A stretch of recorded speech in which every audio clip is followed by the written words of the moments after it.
ఈ శరన్నవరాత్రులలో అమ్మవారు శ్రీ బాలా త్రిపుర సుందరి రూపంలో ప్రజలకి దర్శనమిస్తుంది. ఈ తల్లికి చాలా ఇష్టమైనది పసుపు రంగంటే. అందువల్ల అలంకారం చేయదలుచుకున్నవారు బాలా త్రిపుర సుందరికి పసుపచ్చని చీర కట్టండి.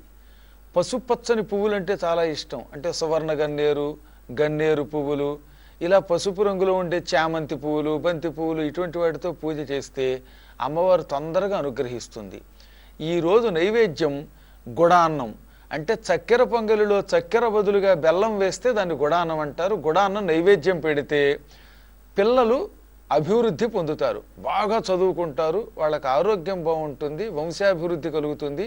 అస్సలు పిల్లలు కలగని వారు పసుపచ్చ చీర కట్టి పసుపచ్చని పువ్వులు పూజ చేసి గుడాన్నం నైవేద్యం పెట్టి బాలా త్రిపుర సుందరిని పూజిస్తే, దేవీ ఖడ్గమాల స్తోత్రం చదివితే వాళ్ళకి తొందరలో పిల్లలు కలుగుతారు.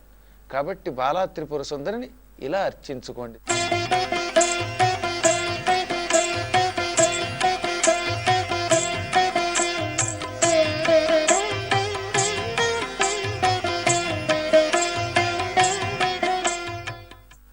సర్వమంగళమాంగళ్యే శివే సర్వార్థసాధికే శరణ్యే త్ర్యంబకే దేవీం నారాయణి నమోస్తుతే.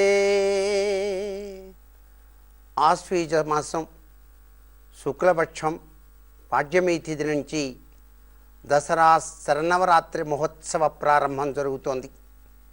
అమ్మలగన్న అమ్మ, వెన్నుదిలిచ్చడి లక్ష్మి, పేరుబడ్డ అనాదిశక్తి అయినటువంటి ఆ జగన్మాతను కరిష్యామ వ్రతం మాత అంటూ నిష్టగా ఆరాధన చేసేటువంటి శుభగడియ. ఈ యొక్క కాలం యముని యొక్క విషపు కోరలకు నిదర్శనం. ఆ యొక్క వాతావరణ రీత్యా మనకు సంప్రాప్తమయ్యేటువంటి అనారోగ్య లక్షణాల నుంచి మనమంతా కూడా రక్షింప చేసుకోవటానికి ఆ జగన్మాతను శక్తిప్రదాయినిగా అనేక రీతులలో ఆరాధన చేసేటువంటి సంప్రదాయం మనకు కనిపిస్తుంది.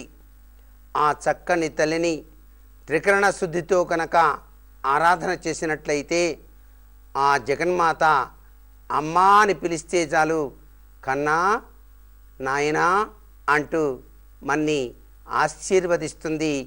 అనేక భోగభాగ్యాల్ని కూడాను సంప్రాప్తింపచేస్తుంది. మొదటి రోజున బాలా త్రిపుర సుందరి దేవిగా ఆ తల్లిని బాలాంబికగా ఆరాధన చేస్తాం. బాలా త్రిపుర సుందరి దేవి యొక్క ఆరాధన చేసేటువంటి వాళ్ళు ఎవరైనా సరే 9 సంవత్సరాల కన్యక ఈ తల్లి. ఆమె అదృష్ట సహకారిణి.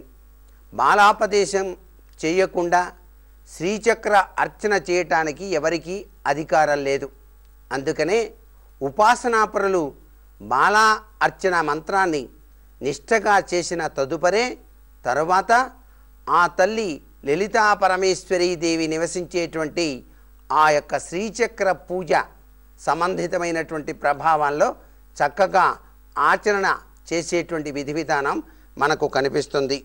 అందుచేత ఈరోజు ఆ తల్లిని మనం శ్రీ బాలా త్రిపుర సుందర్త్యై నమః అని చెప్పేసి ఆరాధన చేయాలి. ఈ తల్లి అందరికీ కూడా అష్టైశ్వర్యాల్ని ప్రసాదిస్తుంది.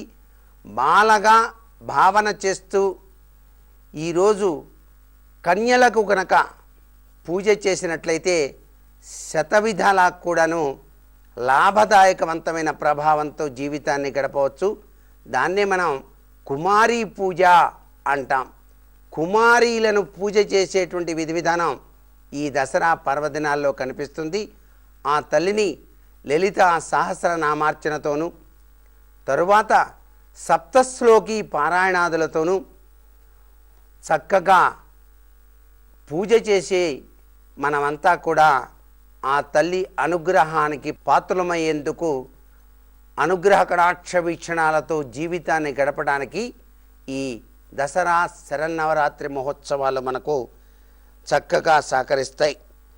ఈమె అభయహస్తాలతో ఉంటుంది.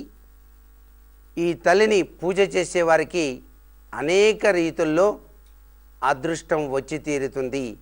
శ్రీ బాలా త్రిపురసుందర్త్యై నమః అని అర్చన చేసి తరిద్దామా మరి. సర్వే జనా సుఖినో భవంతు.